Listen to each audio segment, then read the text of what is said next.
Heatoidufestival Grillfest.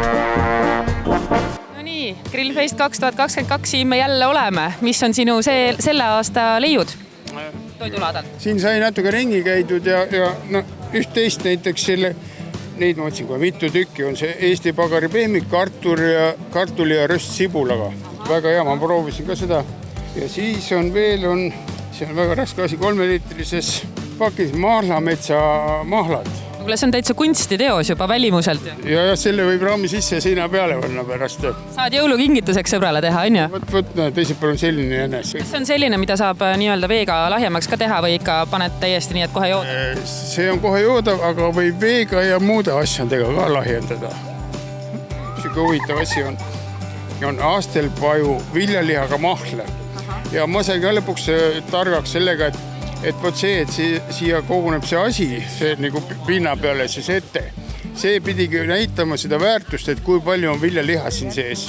Siis selline toode vanas jaotuses on see Andre Farmi juustut niimoodi ilusti pakendatud, seda vist juba paljud teavad, sa tead ka vist. Sa oled ise seda tutvustanud ka varem, sul on ikkagi, vaata sul mingi asja vastu ikkagi tekib kiindumus aastatega. Ja seda see on võileiva juust on see põhimõtteliselt. Aga mõnedel meeldib ka veini kõrvale seda võtta. Sinna ka? Ja igaüks võiks ise proovida seda siis.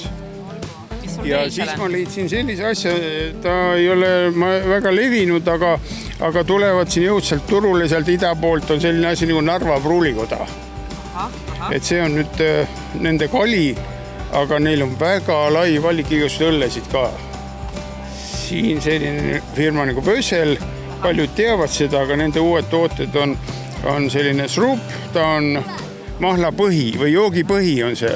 Enne tarvitamist tuleb loksutada ka. See on joogipõhi, sellest võib igasuguseid jooke teha, võib morssi teha, võib muud trinke teha. Ja siis samalt tootjalt on näed veel selline ka uus toode oli klassikaline salatikaste. Seda maitsesin ka täitsa hea, ütleme. Millega sa sööks seda siis salatiga? Salatiga ja ütleme siis ilma hapukoori, ilma majoneesit, niisugused salatit. Ja.